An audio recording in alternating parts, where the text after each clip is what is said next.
Welcome back to the Strong Opinion Hibs podcast. This is episode 33. As always, I'm Jack and I'm joined by Charlie and Calvin. So I think I know what the answer is going to be to this one, lads, but how are we this week?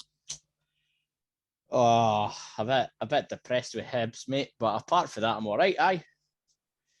I would say I didn't really want to talk about Hibs today. I'm a bit down in the dumps, if I'm honest with you. The only good thing that happened at the weekend was I went to go see the new Venom film, so I enjoyed that. It's about the only thing I enjoyed watching this weekend. So, well, I was happy with my English team yesterday. We pumped Man U 5-0, so every cloud has a silver lining and all that. But apart from that, how are you, Jack? How are you doing? I'm fine, eh? Good. We'll get on to this, but good time watching Scotland beat Hungary 2-1 at Hampden. Scotland women's national team, and Old Hertha beat Mönchengladbach. That's 2 wins out of 2 for Pal Darda, at least for in 10th. I think that's as good as it's going to get for Hertha this season. But I was fair away with that, so I'm not letting Hibs bother me too much. So we'll jump right into it, and we'll start off with my usual segment, the women's segment. Of course, no Hibs women game this weekend because it still is the international break. And Scotland were in action against Hungary in a World Cup qualifier at Hampden on Friday night, and I was there. And just what a game! 2-1 win for Scotland. I'm not going to say 2-1 Hibs. I'm done with that now. I promise. But I had 2-1 win for Scotland over Hungary. I think it wasn't Scotland's best performance. I think we could have played better, but we won, and that's what matters. That's 3 wins out of 3 in the qualification group, and that's 3 wins out of 3 for our new manager, Pedro Martinez Losa, as well. I think we're playing some really nice football at the moment, and that's why I was a bit sort of about the performance on Friday night, because I didn't think we played to our best ability. But I think that shows how good Scotland are right now, that even when we aren't playing at our best, we can still beat teams, because Hungary are decent. Hungary are a decent side. So we can beat them, and I think that's brilliant. Our first goal was Grimshaw. She plays for AC Milan, and it was an excellent close range finish, an excellent play from Scotland. Hungary's equaliser, I think it was Nicola Docherty from Rangers. She didn't really track the Hungary player all that well, and then she did a really bad pass. That Hungary player intercepted it. She didn't really anticipate it well enough, the pass, and the Hungary player got on the end of it, and Hungary got an equaliser. But then right at the end, we always like a last minute winner at Hampden as Hibs fans. Rachel Corsie, El Capitano, she put Scotland into the lead, and that's it. 3 points, and a big 3 points, because we've got Spain in our group as well. So you need to be winning all the games against the likes of Hungary when you're coming up against Spain. So I think it's very much like the men's qualification group, where we'll be hoping to come second. Denmark are expected to win the men's qualification group. Spain are expected to win the women's qualification group. But well on our way to qualifying for the World Cup. There was over 6,000 fans there, and it was a great night all round. Only one of our Hibs players were actually in the match day squad, Rachel Boyle. She came on.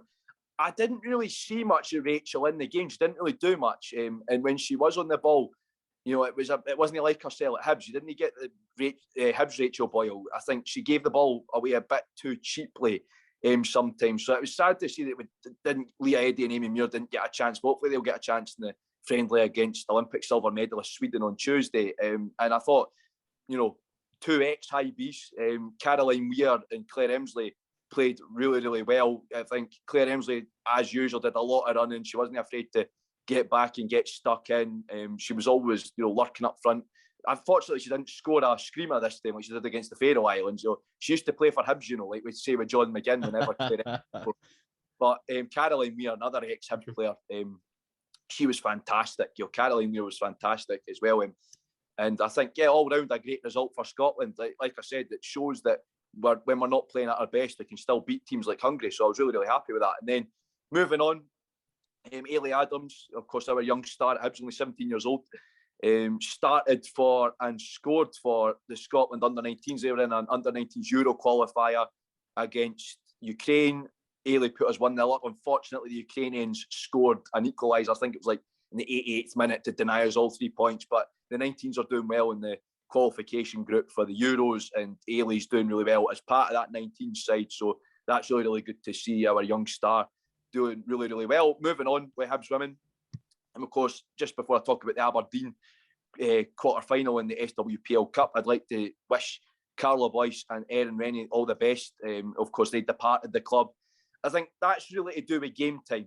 Carla Boyce especially. Carla Boyce, you've got Ailey Adams and Alexa Coyle playing ahead of her and striker. And it's unfair to have a player like Carla being like third choice striker. And you have Rosie Livingston as well. So realistically, Carla could get busted down to fourth choice. Then you've got Rachel Boyle, Amy Gallagher, Tony Malone. They can all sort of play in that advanced role as well. So I think it would be massively unfair on Carla just to be sitting under the bench because she's a good player. So I'm wishing Carla all the best. She'll definitely get to a mid-table SWPL club. I can definitely see her at Motherwell. And as for Erin Rennie, I think she just was too far down the pecking order. And again, she's too much of a talented player for her to be left out like that in most games. So I think it's fair enough that the players have left. I think a lot of people have complained about it, but I think these people don't really understand how it works in women's football. But Erin, fair play to her. I hope she gets on well as well. I can maybe see her at the bottom half of the table in the SWPL too. I think she's a good player, but I don't think she was really Hibs level. I'm not saying that against her as a player. I just don't think with the midfielders we have, especially Shannon McGregor and Michaela McAloney coming back from injury, we don't really need a player like Erin Rennie anymore. And I did say it before as well with Tony that we don't really need Erin. So I'm wishing them both all the best. And then just quickly, the girls are playing Aberdeen in the SWPL Cup quarter-final next. I think it's a game we're definitely capable of winning. We could book our places in the semi. I think it's important that we win that game because obviously we are defending the SWPL Cup. We've won it back-to-back since 2016. So it's a competition we'll be looking to extend our winning form in. I think it's up at the Balmoral Stadium, Cove Rangers Stadium. So it may be a bit tougher playing Aberdeen away, but we've proven we can beat Aberdeen confidently. Of course, we were talking about it last week. That was the best performances of the season. So hopefully we book our place in the semi-finals. So that was my whistle-stop tour of what's been going on in the world of Hibs women. So we'll move into the Aberdeen review next. And 2 p.m, you see the team sheet. And what do you think? I think I'll go to Charlie first for that one. What did you think when you saw the team sheet? I was a bit surprised, to be honest with you. If you look at that team, there's not a lot of players in there that I thought would have started. That's for sure. You know, I was surprised he dropped Wood after one game. I wonder what that does to his confidence. Surprised that Stevenson started. I was just surprised with the team. But on paper, it's a strong team. One positive was that Gullen got a start after all the talk, you know, that Jack Ross was saying he was disappointed not to play him against United and whether. But I was a bit surprised with the team, to be honest. It looked like he'd went with a new formation. I think he went. I don't know. Was it 4-4-2? It looked like. Yeah. Aye, like Lewis Stevenson. Was Lewis Stevenson? Aye, Lewis Stevenson at left back, and then Cadder and Boyle playing the wings. Like that's not really your standard Hibs setup, but I thought on paper strong enough team to get the job done up there, but we'll talk about the game in a wee bit. But I was a bit surprised with the team. Calvin, what were your thoughts on the lineup? Bizarre. I thought it was really bizarre. I didn't get it.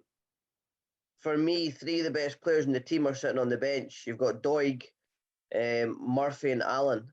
I mean, why would you ever go away to Aberdeen and no play those 3 if they're fully fit?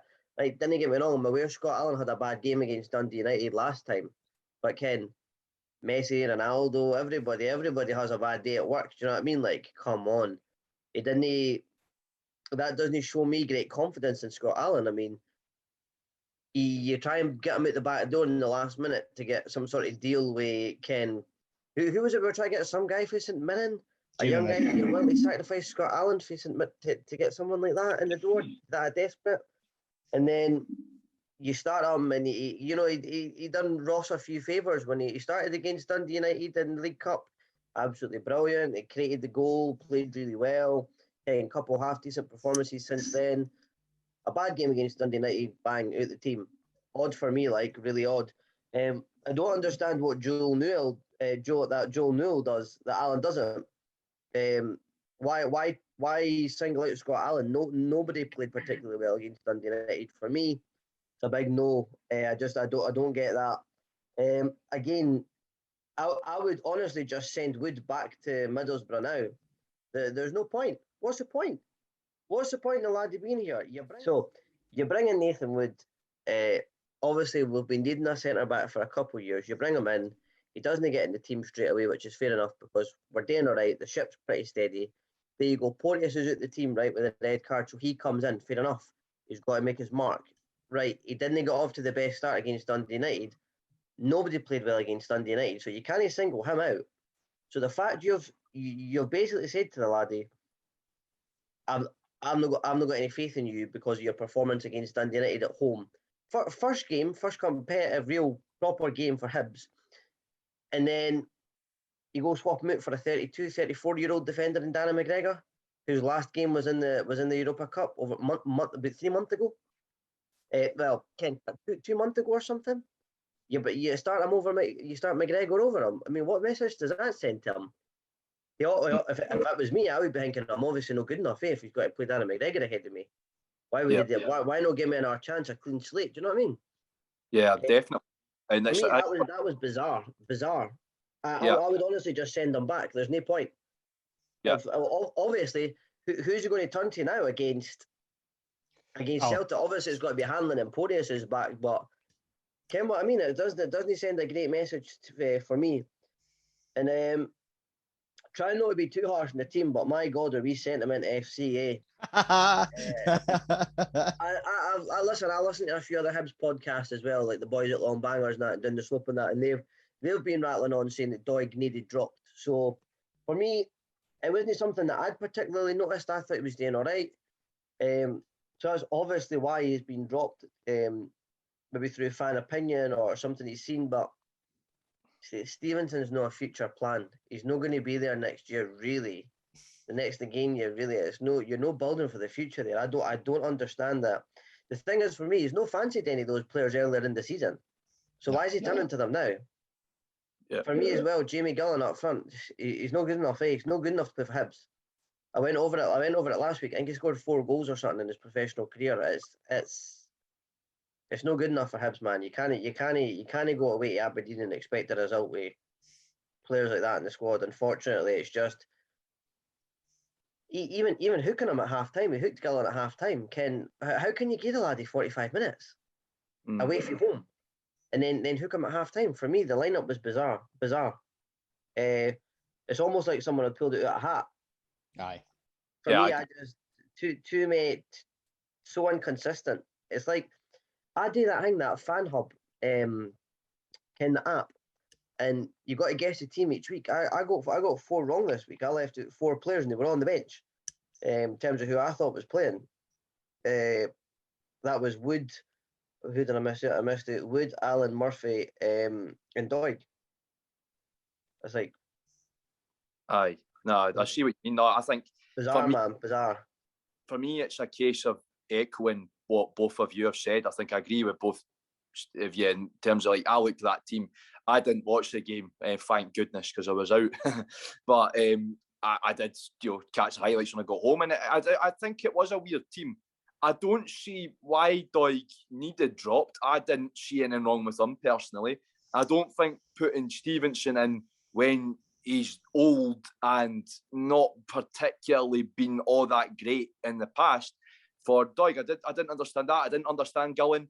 At the time, I thought it was okay, but then I sort of looked at it and thought, well, why? Gillan, like you said. So I'm not too sure on all of that. And like I said, I just think I agree with the sentiment FC comments completely. Okay, they won us the cup. Hanlon's Mr. Hibs. Louis Stevenson's are, coming up for record appearances and all that. It doesn't matter. If a player's too old and they're not good enough, they need to be dropped. I don't care if they're the king of Saudi Arabia or what. They should be dropped. It's as simple as that. If a player's too old, they should be dropped. That's my biggest problem.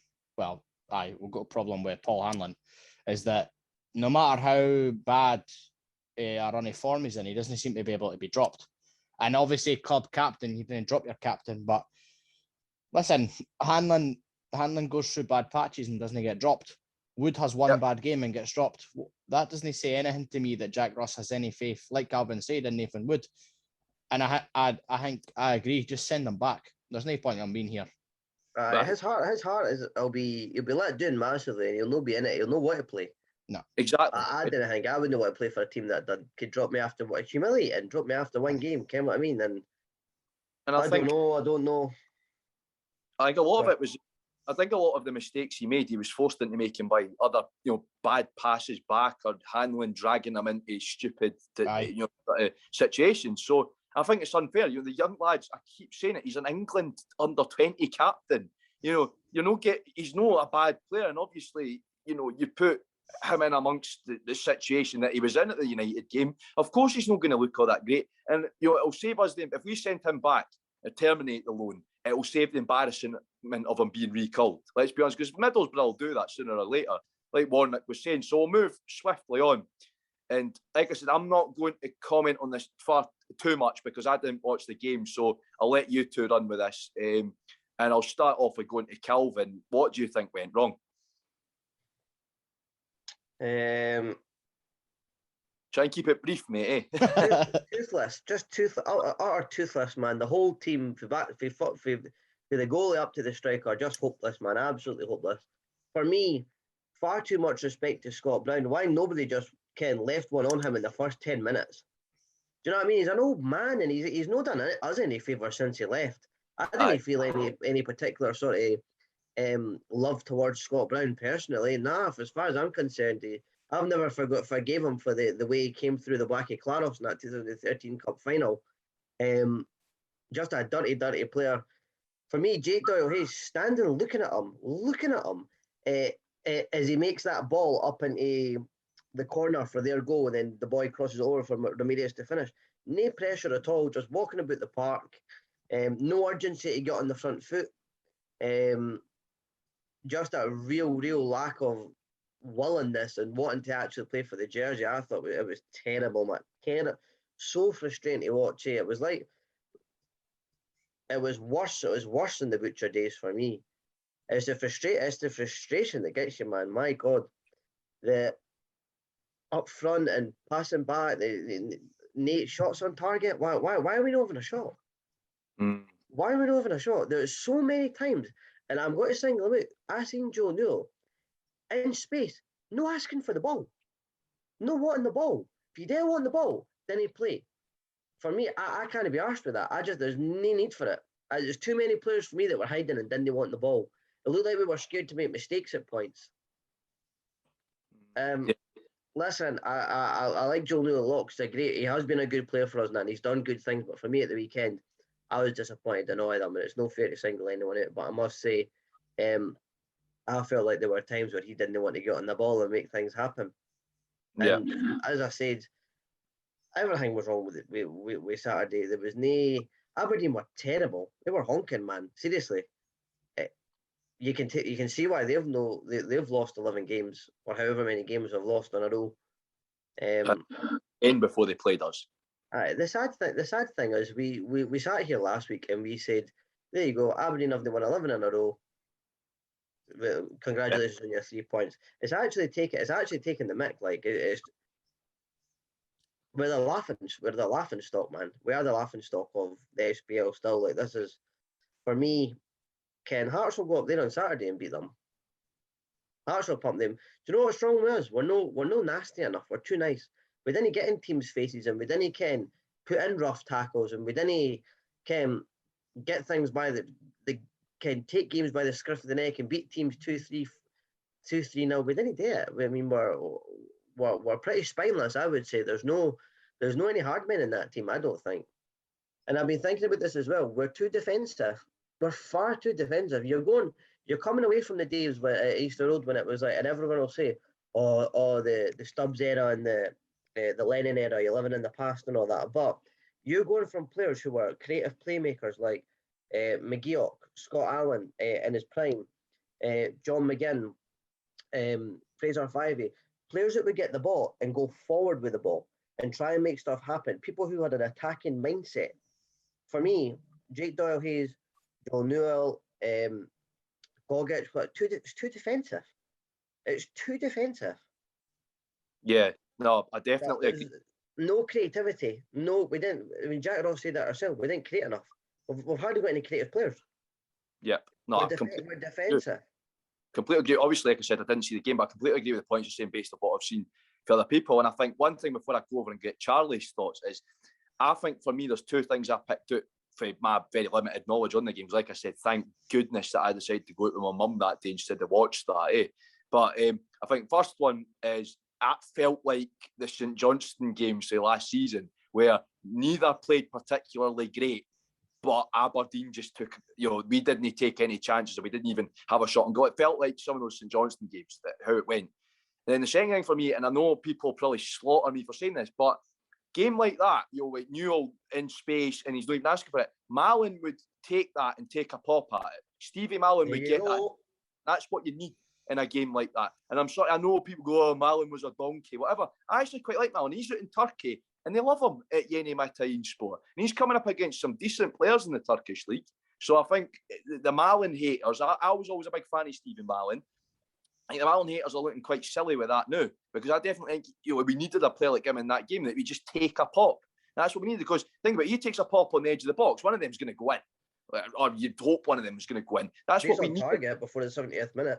Exactly. It would have been on target at least, but that's what we needed. We needed a Steve Mallon. At this stage, I just think, at this stage, I think we should just try and find a loophole in the rules and let the girls play against. I think I'm kidding about that, but I think we should just become a Hibs women podcast at this stage. Yeah. But I'll go over to Charlie for his thoughts on the game. Charlie, try and keep it PG-13, pal. What went wrong is that Aberdeen were bad, but we were worse. Aberdeen haven't won a game in 10, and it showed, but we were worse than that. And that is a big worry for me, that Aberdeen managed to win. I did say it last week, Aberdeen, congratulations on your 3 points. And I was saying it as a joke because I thought we were going to win, but we were awful. I think I agree with both what you're saying so far. I think devoid the ideas for the word go. We had no ideas at all. Boyle is our outball every single bloody week, and teams have picked up on that early in the season and with no plan B.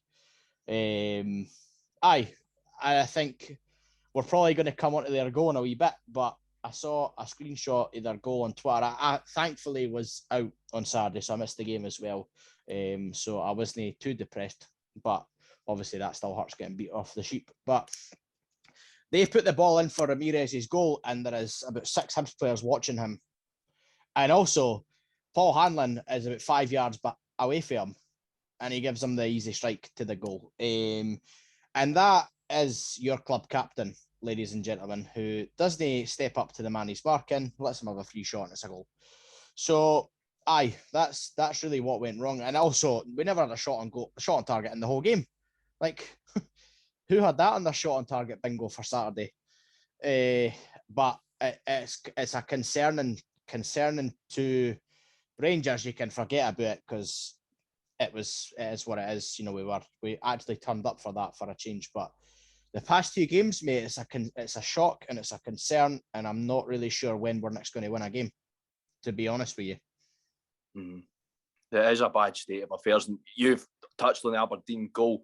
I think we'll very quickly talk about that before sort of going into the other thing. But I'll come to you first, Charlie, because you were already talking about it. What was your thoughts on Aberdeen goal? Obviously, I watched the highlights. Nobody really marking Ramirez at all, and it's like we've seen this movie before. That's what it was like. Aberdeen scored. It's another goal for a cross. Is the first thing, and that's a lot of goals for crosses this season. What do they do in training? Is the question I'm asking. Do they look over these goals and think we need to work on these, or do they just be like, it'll be fine? Like, it seems like it's the same story every single game, that we can't pick up on these mistakes that we're making every week. And it's actually really frustrating now. And it's getting to the stage where I honestly, every time a team gets to that side it's the right-hand side of the defence. Paul McGinn, Chris Cadden, and I think, was it the left side that came in on Saturday? Obviously, I didn't watch it, so I've seen the picture, but it's either side. They're picking up on the fact that we're no good at defending balls in the box, and every single team is trying to do it. And that's really all I want to say about their goal. Is it's shocking defending again, and we've went for a team that could defend last season to a team that doesn't know the meaning of the word. And it's beyond a joke now. I don't know what they work on in training for. I'm hazarding a guess that they're in the training 10 hours a day, maybe less, right? There's 50 hours of your week. What are you spending 50 hours of your week doing if we are conceding goals across every game? Ken, spend a full day with the left backs, the right backs, the centre backs. Right, here's a cross coming in, defend it. Right, here's another one, defend it. Here's another one, defend it. That's what I would be doing in the training pitch. Then you'd be doing your stupid passing drills. Get defending the crosses. Definitely. I completely agree with what you've said there. I think, like I said, when I was there, came to you, it's like we've seen this movie before. Every time, like I said, I watched the highlights and I thought, Jesus wept. I was carbon copy. It's like a science fiction. It's like Groundhog Day. It's like we've seen this goal before. It's just the different colour of shirt they're wearing when they scored it. But I'm going to come to you now, Calvin, just briefly. What were your thoughts on the Aberdeen goal? Terrible. It starts well before. How Scott Brown gets that ball in the middle of the pitch and is able to play a 30 to 40 yard pass down into the right hand corner in the first place is beyond me. And as I said, Jake Doyle-Hayes is standing, watching him, take the ball down, ping it over to the edge. I mean, how he's been allowed to do that, as I've already said, is beyond me. And you can hear the frustration in my voice because Kenny should be right on him. Can we let him run that game? And as you can tell, I've not got a lot of love for Scott Brown, unfortunately. And like you said, the boy Leon on Twitter put up the screenshots, and you can see Hanlon turns and he looks at Ramirez running in as the ball's coming over into the corner. Looks at Ramirez, Ramirez scores. So boring, man, honestly. Just, well, Ken, has there ever been a Hibs centre-back that's had a big fight about them other than Porteous? Like, can bully strikers? Do we ever bully anyone? I think you'd be going back a bit for that. We'd have to be talking. I mean, he should be right. He should be right. Oh, it should be up. It shouldn't happen, man. Too easy. Way too easy. No, I completely. Macy could be commanding his box a bit better. Do you know what I mean? You can't talk to your defenders. That's you what I'm shout at Paul. You know what I mean? You're telling him Ramirez is running in there. He can see the game. Yeah, exactly. I don't get it. Don't get it. I think I completely agree with you. Like, that's one which we don't talk. I said it last week. Compared to how the girls play, they're constantly, Gabby and Joelle are constantly talking. When Aberdeen, the rare occasion they went on the attack last week, Aberdeen women, they were talking. Joelle and Gabby are talking, right? Shiv, you need to go there. Amy, you do this, right? Gabby, watch your box. Why the lads not doing that? It's not difficult. That's nothing to do with being women's football, men's football. That's just football. It's 101. You talk to each other. And that's too much changed. It's too much change in that team, mate. 1 minute, Paul McGinn's right back. The next minute, it's Cadden. Then you've got Porteous and Hanlon. Then Porteous and McGregor. Then McGregor and frickin' Hanlon. You've got Stevenson left back. Doig left back. I mean, the consistency for having the five at the back last year, or whatever we played last year with Rocky and goals, and then the four defenders. Do you know what everyone's missed though? Everyone's saying the same thing. We never conceded any goals for crosses last year. Headers for crosses. We never conceded any goals for crosses or something, or a header for a cross, or whatever the fact was. Do you know what? Do you know when we conceded the two that we did? The bloody League Cup semi-final against and the Scottish Cup final mattered most, and the Cup final. The two that it mattered most. And guess who was in goals for both of them? This problem's been going on for a wee bit longer than you think. The big games and the big moments. Aberdeen for me, it's a big game away from home. That's one of the games of the season. If you win that, you're making a real statement. With a chance to make a statement at the weekend, and we made a mess of it. Exactly. We're going to regret that. Exactly. They'll get confident. They'll get good again. I completely agree. I think it's one of those, like, it's disappointing. I never go obviously over the top. I mean, I criticise when I need to and when we have to, but I'm going over the top of the day. I wasted my weekend. It is long about, anyway, we'll get this back on the rails here before we go over the top. Like I said, I mean, I was just really disappointed. It was really disheartening. I felt like say, cheers, Hibs ruined my Saturday. I had a nice day out, went to the shops with my mum, Hertha were beating Mönchengladbach, and then I turned it on and Hibs have lost again. So Sun's getting. Well, I felt like it anyway, Aye. but got to hold it in because my mum would say just football otherwise. But I think we touched on it, so I think we'll be very, very brief this one because we've got other things to cover. Lack of leadership in the team, and I'll start off and say, I think it's like what I was saying. They didn't talk enough. You know, Joelle, and I like I said, I'm going to compare it to the women's team again because it's football. It doesn't matter whether it's men or women's football. Is Joelle talks to the rest of our team as a captain. I don't see that, and I just think like I'm getting really, really fed up because I wanted to give Paul chances. But he doesn't talk. And as a captain, that's 101. You need to talk as a player. I think Porteous should be the captain. I'll tell you why, because Porteous is, when you see, I've seen Porteous up close, right? Santa Coloma game for me, he was screaming. He's not even the captain. He was screaming, right, come on, we need to do this, we need to do that. That's what Ryan does, because Ryan has got a wisdom as a defender in his head well beyond his years, that I think. You know, he is a talented young man. And of course, didn't let Steven Gerrard hear me say that, but you know what, Jack? I'll jump in. Do you know why he should be the captain? Because he's Hibs AF. Exactly. That's the bottom line. He gets it. He cares. The bucket hat with the rest of us. I'm not saying handing in that day care, but you can tell he is Hibs AF. I don't like swearing on the pod, but that's right. He is Hibs AF. And exactly, but that's it. He cares. I'm not saying Paul doesn't, because Paul's obviously grew up a Hibs supporter as well, but Ryan really knows what it means. That's his boyhood dream and he's living it. And like I said, he just screams. Like the Santa Coloma game, I was quite near the front and you could hear Ryan screaming. Like, come on, boys, you need, or he's like, Paul, you need to get there. Or, that's what we need. He's just young and hungry. Exactly. So I think, well, we've talked about the leadership already. So I think, like I said, I'll leave it at that.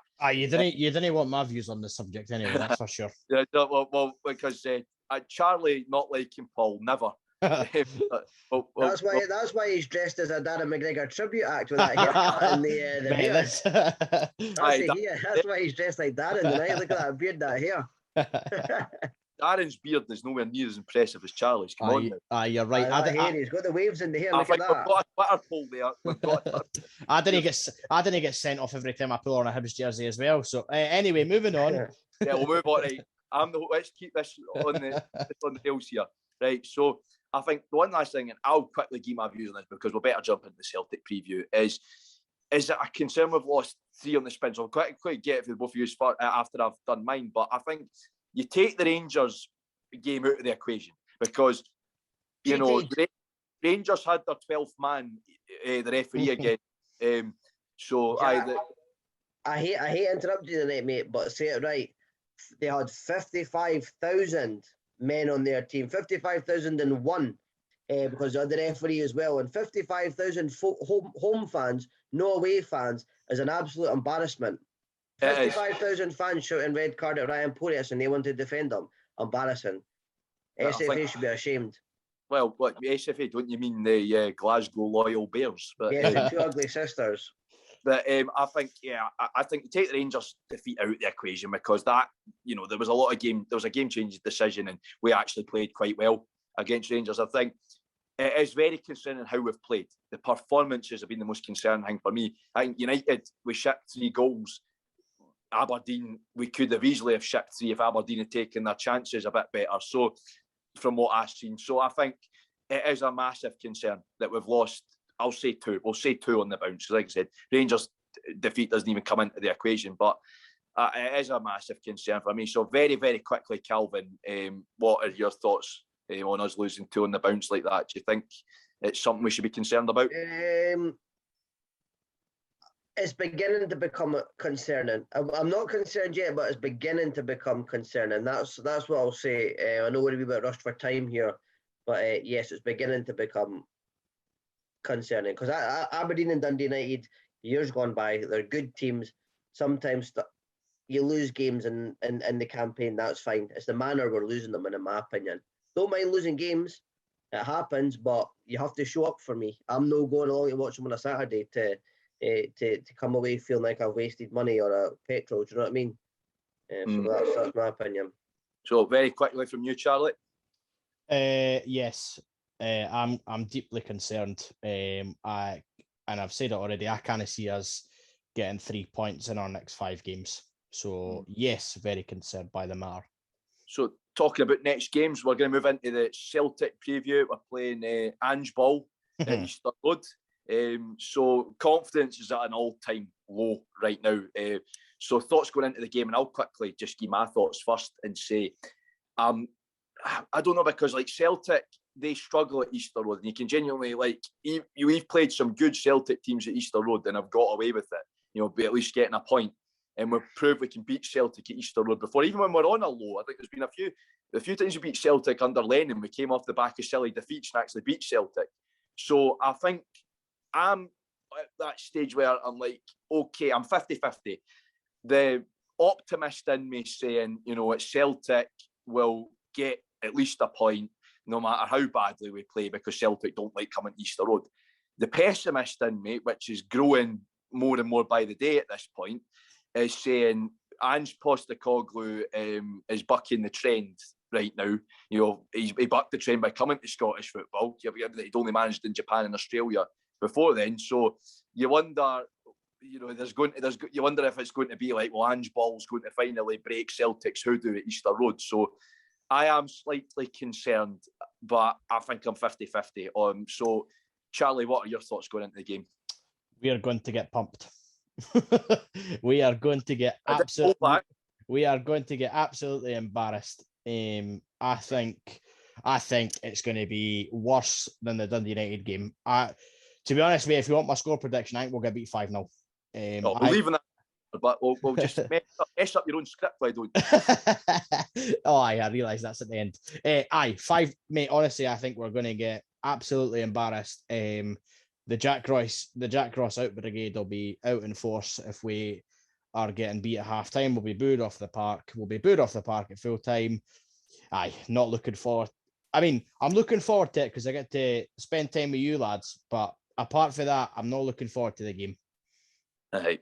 So, Calvin, what are your thoughts heading into the Celtic game? I'm going to, you're going to laugh at this, but I'm going to say Hibs we're going to show up. I think enough's enough. We've had a bad run. There's no better team to turn it around and send a message to the rest of the league like Celtic. Ange Postecoglou coming to Easter Road on a cold Wednesday night. Kyogo, cold Wednesday night. Don't think they'll fancy it. Poirier's writing about them. 3-0 Hibs. 3-0 Hibs. That's hat-trick. I tell you what, right? The boys are going to be getting on you about that one after. I tell you, the CSC will be getting on you about that one. But Jack Ross out brigade at me. It'll be a Jack Ross masterclass. Hibs will win. I'll go. Jesus, I'm shooting myself in the foot here. I'll stick to my guns. 3-1 Hibs.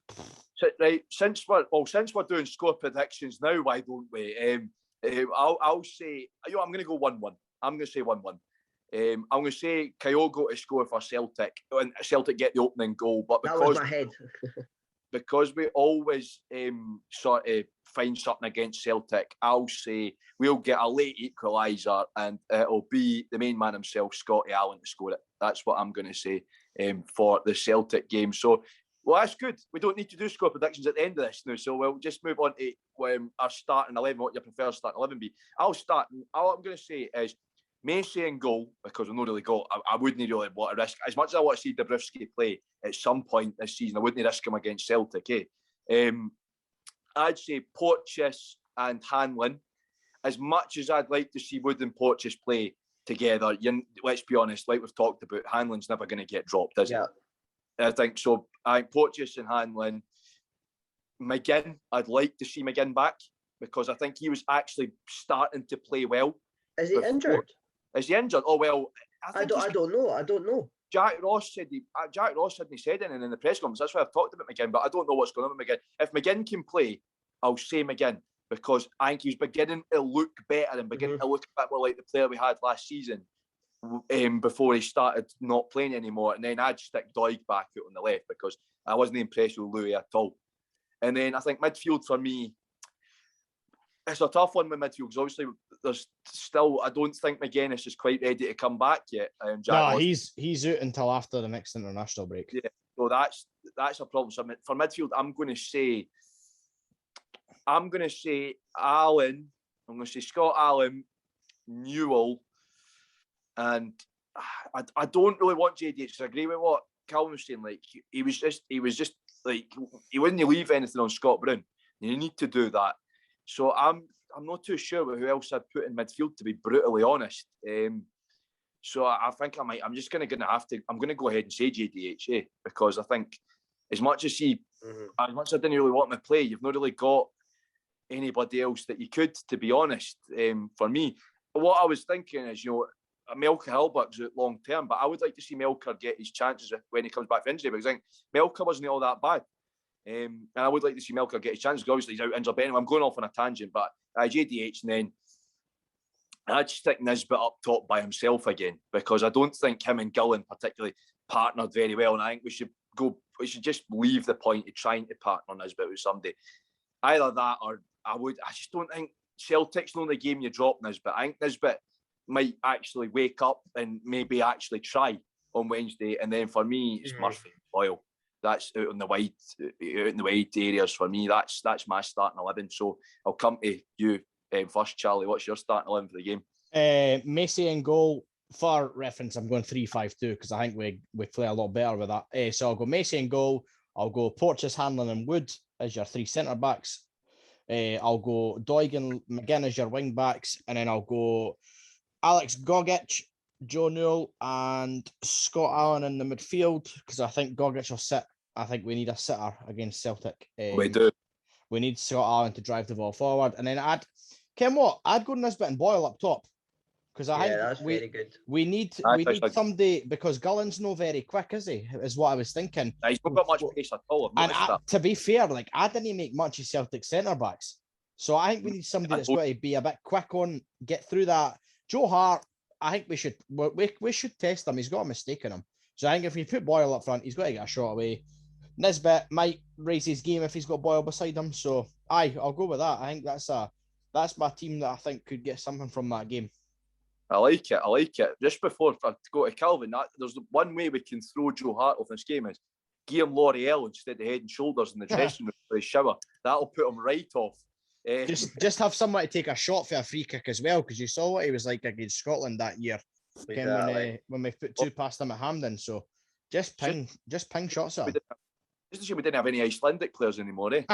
It'd really crap it then, wouldn't they? But Calvin, what's your starting 11 for Celtic? I'll be honest with you, I think mine's is the same as Charlie, the exact same as Charlie. I think I'd go something very, very similar. Yeah, I think Boyle up top's a good option. I feel like having it. I feel like choosing to have him up front rather than on the wing. We're too predictable on the wing for me. So yes, I'd have that. Good stuff. So we'll just finish up the Celtic preview because obviously we did the score predictions already. So finish up with Celtic haven't beaten us in the league at Easter Road since 2013, and of course, granted, for quite a few of those years we were in the Championship, but still, will we carry the record into 2022? And what I've got to say is, I think yes, because Celtic just seem to not do well at Easter Road, and it goes beyond 2013. Some very good Celtic sides have come in Easter Road in the past and have been beaten. And I think, like I said, they just don't like coming to Easter Road at all. I've said it before. I just think, it will continue, even if it is a draw. And even when we've been at our worst, we've still managed to take something off of Celtic. Look at when we were under Heckenbottom still, when we managed to get a draw against Celtic. Remember that game? It was about the only good game Glenn Middleton had for us. And it was obviously... we held Celtic to a draw in that game. So I think definitely we can carry it on, no matter how badly. Because I just think, like Celtic, it shows how long it's been, because Virgil van Dijk actually scored the last time Celtic beat us. So it shows you how long it's been. I just think Celtic don't like coming through. They don't like playing in Edinburgh in general. And I think that's one thing. Like Ange Postecoglou, you've seen him out at Tynecastle. I know some things went Hearts' way in that game. But at the same time, Hearts gave them a good game at Tynecastle, as much as I don't like admitting it. So I think that Celtic side don't like coming to Edinburgh. So hopefully that goes in our favour as well. But I definitely think that Celtic, the hoodoo will continue for them at Easter Road, because Like I said, we just don't. And no matter how badly we seem to play against Celtic at Easter Road, we always find a way of still taking a point. And I think that 2-2 game, we let ourselves down slightly last season. But I think if Edward hadn't got, we hadn't got that penalty against us, and Edward hadn't scored that penalty, I think we would have got away with a 2-1 win in that game. And like I said before, there's been games where we've had bad results before, and then we've went in and beaten Celtic. We ruined our title party first season back up at Easter Road. I remember that. We beat them. So I think we're capable of it. So I'll come to you first, Calvin. Do you think the run will continue? No, as I said to you, mate, I think Hibs will show up, and I'm going to be confident and say 3-1 Hibs. Right. So, I know I'm absolutely off my rocker here, and you'll be thinking I've been smoking something. I think. Why no, Ken? Why no? 3-1 Hibs. Do we need to book you into therapy now? Probably after we get beat like 6-0. I'll probably be feeling a bit grim. Yeah, so Charlie, do you think we can continue the record? Well, given your previous comments, I think I already know the answer to this one, but just the record. Nah, mate, to be honest with you, right, I think this has got all the makings of Hibs turning up. But on the other hand, I think we're going to get pumped. So, no, I don't think the record will continue. But to be honest, it wouldn't surprise me if we get a result on Wednesday. Ken, what I mean? It's the way Hibs goes. Ken, we could be on the worst run ever, and we pick up a point. So, I'm looking forward to the game. Looking forward to seeing some good football, probably from Celtic, not from Hibs. But I don't think the run will continue. Yeah, I think it's funny because obviously, as people know, I work with Edinburgh City Women, and a few of their players are Celtic fans, and they were saying to me at the game against Touchy yesterday that they don't think Celtic will win. So it's interesting that Celtic fans. We're a winded animal right now. That's what we are. Dangerous. You've changed your tune a lot. You haven't, Calvin. You've changed your Listen, mood. I got it all out at the start when I was saying I wasn't happy with the lineup and I wasn't happy with the team and whatever. I've got it off my chest. I'm back to being Hibs AF.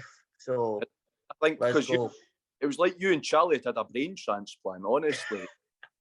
But enough. We'll move on. But like I said, I think it's interesting how Celtic fans, because I do know quite a few Celtic fans on top of the girls at Edinburgh City that are not confident even with our form and their form. Now, I think just to finish up, I think a few weeks ago I would have been a lot more confident the way Celtic were playing a few weeks ago, but no now. So we'll move into our new segment. Unfortunately, I've not got the prop on me because I'm lazy and couldn't be bothered trying to find it. But get in the bucket. Get in the bucket hat. So, of course, this is our new segment where we take things that we don't like and we put them in the bucket hat. And we've still not got the letter from the BBC's lawyers yet. So, so I'll start off with you, Charlie. I'll go last since I'm the host. I'll be courteous. I'll start off with you, Charlie. What's going in the bucket hat this week? Going in the bucket this week is inconsistent Hibs first 11s. I think we are too easy and too quick to change the team. So I get in the bucket, chopping, changing team sheets. That's right. Okay, so Calvin, I like that. So Calvin, what's going in the bucket for you this week? For me, get in the bucket, the Jack Ross out brigade. It doesn't work changing the manager every time that's not going well. For me, it doesn't work. Look at the history. I mean, look at the history of the manager changes we went through at crazy time in the seasons. There's no the time for that. A divided fan base like that, for me, I mean, stick together when times are tough, then they pull apart. So for me, get in the bucket, Jack Ross out brigade. I think looking at a lot of the Jack Ross out brigade, I didn't ken Mr. DT supported Hibs as his Scottish team, eh?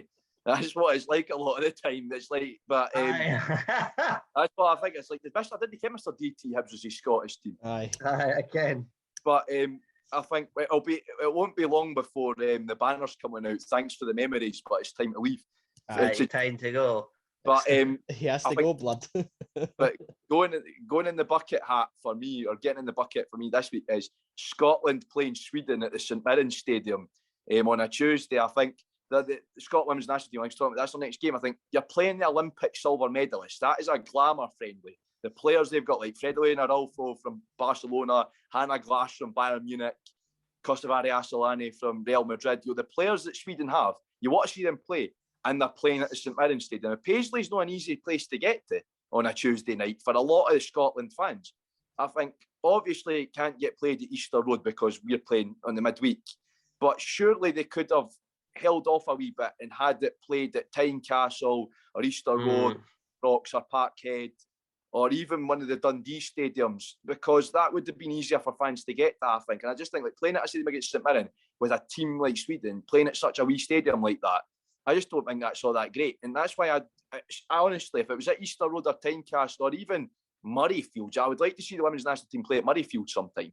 I think, we should be getting that would get the crowds in as well playing in Edinburgh. So yeah, I think that can get in the bucket for me playing at the St Mirren Stadium against the Olympic silver medal. So that's in the bucket for me. So I'll expect my banning order from the SFA sometime soon. But no, I definitely think, because like I said, it's a big friendly. Look at the players Sweden have, and you want young girls to see that and get inspired. So it should be at a stadium like Tynecastle, Easter Road, or Murrayfield, or Tannadice, or Ibrox, or Parkhead. Not at the St Mirren Stadium. Like I said, Paisley's not that easy to get. Like, for example, Parkhead, for me coming from Livingston, I can get a train to Carrington Station and walk to Parkhead. Or if I'm going to Ibrox, I can get a train in the middle of Glasgow and get the underground to Ibrox. And I know, Jack, but you're forgetting Scottish football doesn't exist outside of Glasgow. There's a point. You know what I mean? It doesn't exist outside of Glasgow. Anything. Well, Paisley's no Glasgow. Sisters happy in the SFA. That's why they never moved through to Murrayfield and joined up with the rugby team like they should have. But I think two trains you've got to get to Hampden. Yeah, Glasgow Central, then Mount Florida. Yeah. So I think, like I was saying, I'd like to have seen the game played in Edinburgh because it's a big game against Sweden. Like I said, they're Olympic silver medalists. They're currently second in the world rankings as well, and are hot favourites to win the Euros. So seeing Scotland play a team like that is, it would be huge. Aye. So we'll now move on. So that's enough seed from me about that. My nose being out of joint about not getting to see ex-Hibs Claire Emsley. But we'll move on to the listener questions. And our first listener question is from Lewis Connor, and he says, do we think that Jack Ross will be under serious pressure if the next couple of games don't go away? So I'll start off, and I've got a one-word answer for this. Yes. And it's just the nature of our fan base, unfortunately, that he will be under serious pressure. I think Ron Gordon, you can tell Ron Gordon's got a lot of ambition. He will only be wearing a manager like that. Look at what happened with Heckingbottom after we got horsed off of Celtic in the semi-final. Heckingbottom was out the door. So I definitely think he'll be under serious pressure for the terraces and for the boardroom if the next couple of games don't go away. And I don't agree with that. I like Jack Ross. I think we've got to give him a chance. I think he's been shortchanged, as we'll discuss later with a few of the other questions. But I think the pressure will mount on him. So I'll come to you first, Charlie. What are your thoughts on that one? I think so. I think he's under pressure just now. I think, like I say, mate, I can't see us picking up any points going in the next couple of games. So I think he'll be under a lot of pressure. But is this the right time to sack a manager in the season? I'd argue no. But I think he'll be under a lot of pressure. Calvin, what are your thoughts? Was the question if he doesn't win the next couple of games? Yeah, if the next couple of games don't go our way. Take the Celtic. I mean, he'll be under pressure from the fan base.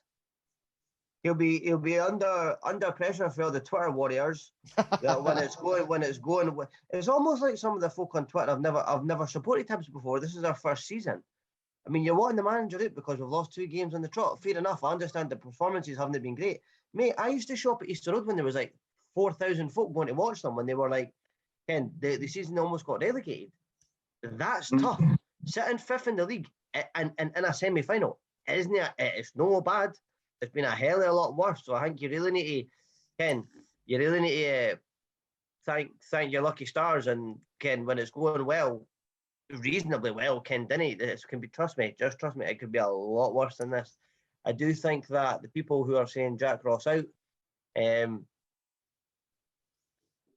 just stop it. Honestly, it's boring. Seriously boring. Who else has got to come in? Look how toxic this fan base is. If anybody makes a mistake, you're right on them.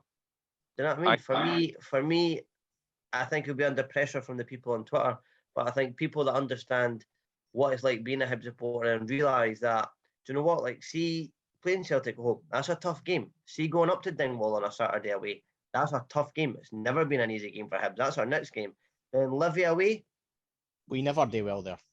Ken, Exactly. I think if he'll need at least 4 points for the next 3 games. I would say Celtic game's a bit of a write-off. You can't. How can you realistically beat Celtic with a budget and that they've got? And they're just as bad as Rangers with the referee decisions and that they get as well. They're no Ken try getting a penalty or anything like that as well. So for me, yes, we'll be under pressure from the Twitter warriors. But listen, this is Hibs. If you don't like it, jump ship now, because this is the way it is. I just want to stop you. We're getting into Robbie Nielsen territory there with Man United or Man City. So you'd have a better time yet, though, eh? Well, maybe not supporting Man United. Not as much Man United, but Man City, you'd have a better time yet, but I think. Mate, supporting Man City when I was younger was like having the plague, and nobody wanted to support Man City. I remember all these folk with Man City tops on nowadays. I mean, that was honestly, you couldn't have how unlucky couldn't get anything worse. Yeah, when they were on pea-stained coaches doing to Gillingham and everything like that. But I think I've got to have one last thing on this before we move on to the next question. I think I completely agree with what Calvin said. Do you guys remember managers like Duffy and Pat Fenlon and Butcher? That is the worst bit of it, right? They're saying we accept mediocrity and all that, right? I forget Hibs are world beaters when we had Pat Fenlon. And exactly. Bobby Williamson was the best manager some fans have forgot how bad we had it. Exactly. The Terry Butcher days were mediocre. This is all right. It's not great. It's not bad. I mean, it's not where we should be. You've lost 2 games, Camden. Exactly. 100%. But unfortunately, that's modern football. Everybody thinks it's FIFA and football management like that. That's the way of it, unfortunately. But we'll move on to our next question. I'll just quickly add in one last thing, Jack. I ken you were meant to be away 13 minutes ago, but one thing I will say is, I was listening to Short Bangers, and Ewan on there made a really good point, the lad if he didn't slope. And he said, we're missing 3 of our best players at the moment. Ken, the last couple of games we've missed Porteous, McGuinness, and Doig. Ken, if you go to Hearts and take their 3 best players out of their team, Ken, take Beningame, Boyce, and Suter out the team, they're going to fall apart as well. Well, I think Beningame, after what he did for that Cummins goal, I think the Hearts fans would probably be happy if he maybe needed a wee spell out. But I'll move on to the next question before we get too obsessed with them again, which is for the Hubsplash Podcast. A great new podcast out there. I've seen I'm on Twitter. American Hibby pal. I beat like Big Ron. So, and I like Alexa as well. So I think. Well, I still don't know what I'm on about now. So anyway, we'll go on to his question. We'll go on to his question before I lose the plot even more here. And he's saying it's been a long weekend. Clearly, Ross out has been gaining some traction on the socials. I personally doubt he'd be sacked before the end of the season, but if he was, who's on your shortlist to take the reins? I'll start off, and I'm not really too sure about this because, like I said, I think he'll stay on. But there's only one person or 2 people I'd like to see if he was, to get sacked. And the first one is a bit of an out of there one, and it's unrealistic, but I'd say it just because I'm a German football fan. And I would actually like to see Anthony Kovacic, Hertha's old manager, come in, because I think he got a bit of unfair stick at Hertha, and I'll say that as a Hertha fan. He came up for the reserves, and he was a very promising manager. And I think he didn't do it well on the big stage in the Bundesliga with Hertha. And I will say that. And he is a good manager. Like I said, I liked his tactics, but unfortunately his execution wasn't that great. But that's on the massive, massive stage of the Bundesliga. I think he did well with Hertha reserves. He did well with our youth setup. And like I said, I'm saying all this as a Hertha fan. I'd love to see him come to Hibs, Anthony Kovacic, because I think he'd do a good job in the SPFL and he'd bring that German style of football. And I'd like to see us play a German style of football, gegenpressing, and he maybe brings some of the impressive young players out Hertha too, like Julian Albrecht. I really like him as a player. I watch Hertha too regularly, as a lot of folk know, because I'm Hertha AF as well as being Hibs AF. And I do watch Hertha. I'd love to see Albrecht partner up with Scott Allen in midfield. But like I said, that's my unrealistic one. I'd like to see John Collins come back. A lot of folk will probably, Oh, Jack, that's dangerous territory to go down. I know. I might get dog poo put from a letterbox. But I'd like to see John Collins come back, because I think, with this squad, because I think also there's the problems with the fitness and all that. He didn't like his regime, and he obviously had a certain Mr. Petrie in charge at that time as well. I think with Ron Gordon's backing and with a squad that would be willing to go up to his fitness expectations and his regime, because John Collins based a lot of his managerial stuff off what he learned in France when he was in Monaco. And I don't think Scottish players were ready for that sort of regime. I think these players, this group, with the backing of Ron Gordon, I think John Collins would do all right. And that's the honest to God truth. And I know a lot of folk will not like that opinion, but this is a strong opinion podcast and we all have our own opinions. And I think it'd be that. But like I said, Anthony Kovacic, I'd like to see us take a punt on a foreign manager, to be honest, because it's worked for Celtic. So I know it's maybe not to the extent they talk, but it has worked for Celtic and it's worked for other teams in other places in the past, you know. So, I think definitely. So, I'll go to you first, Charlie. What's your thoughts on that one? Who would you like? I'd love Pep Guardiola, mate. Ken, if we're hoping for a manager that nobody's got to complain about, I'd take Pep Guardiola. But obviously that's unrealistic, as is the Ross Out Brigade being unrealistic as well. But in realistic terms, mate, I think I'd like to see us have Alex Neil. Kenny's done well at Norwich, done well at Hamilton. Ken, he relegated Hibs. Another one that might be a bit unrealistic is I personally would like to see us take St Mirren's manager, because we seem to take everything else for them. So good one. We'll take their manager next. No, I think Goodwin would do all right at Hibs, to be honest. The problem is he's an angry man also. Also, we need that, mate. We need a manager that is going to smack them. Irish managers doesn't really... Oh, no. But to be fair, Jim Goodwin would ken half the squad anyway, so we'll go with that. Alex Neil or Jim Goodwin. But do I think Jack Ross will get sacked? No. But Alex Neil or Jim Goodwin. Pep Guardiola would be lovely, though. Well, if we sell Easter Road, maybe.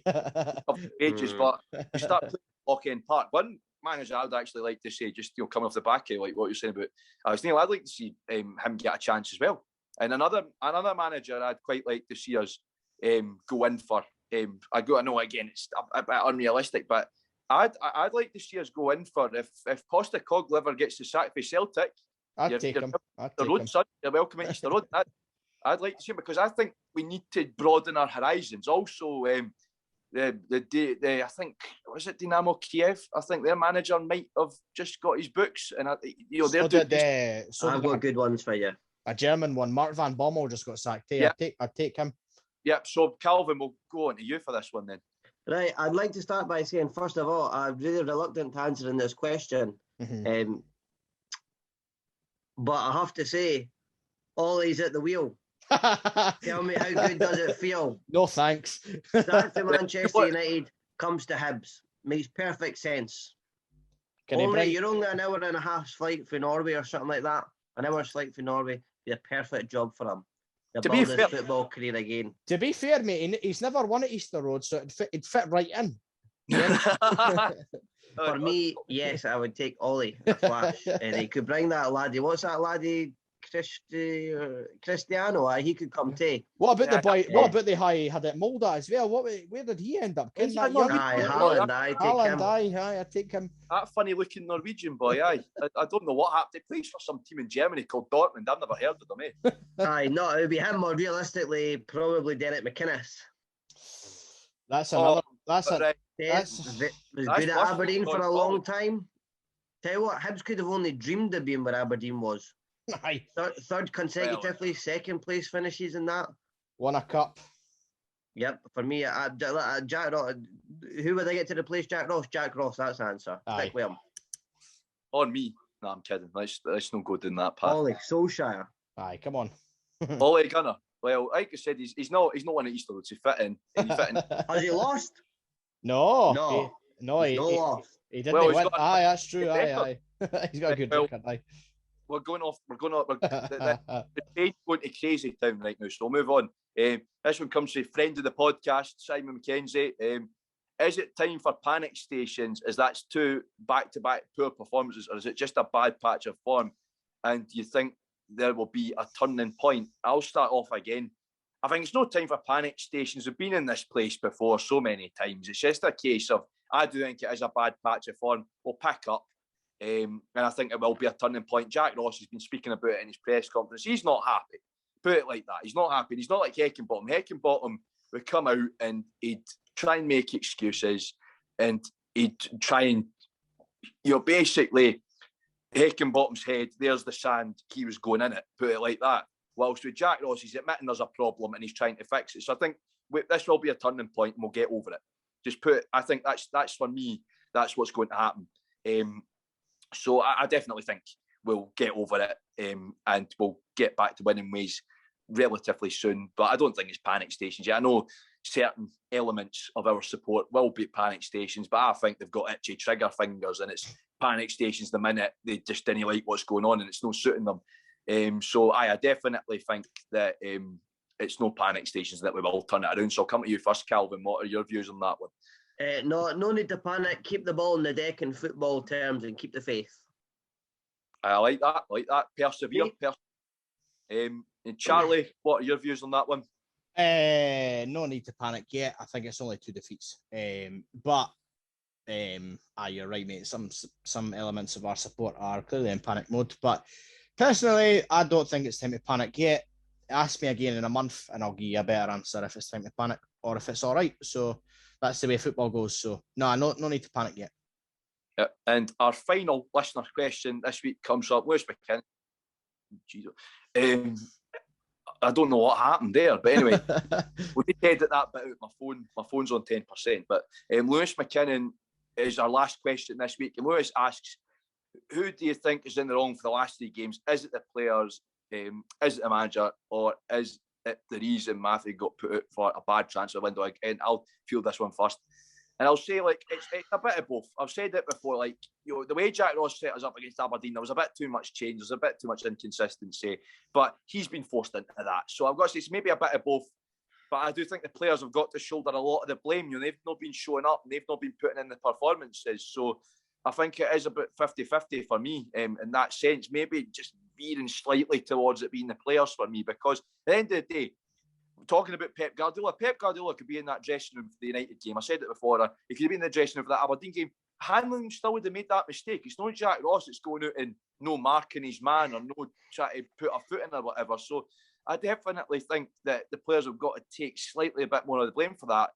And I think looking at a bad transfer window, I think Matthew, he's brought in some good players for us, but at the end of the day, he had to go after that. We needed a striker. We didn't get a striker. Mueller, okay, but we didn't try anywhere near hard enough. And because of the way the American season works, we were already at a disadvantage of that. So I'm not going to comment on Matthew too much. I think he was a great servant to the club, but I think he had to go because it didn't look good.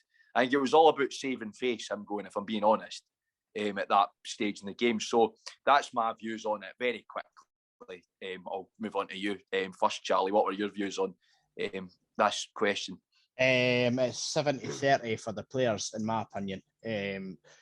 Jack Ross isn't to blame for us not having a shot on target against Aberdeen. Jack Ross isn't to blame for us being defensively inept the past 2 games. Jack Ross isn't to blame for Darren McGregor getting sent off.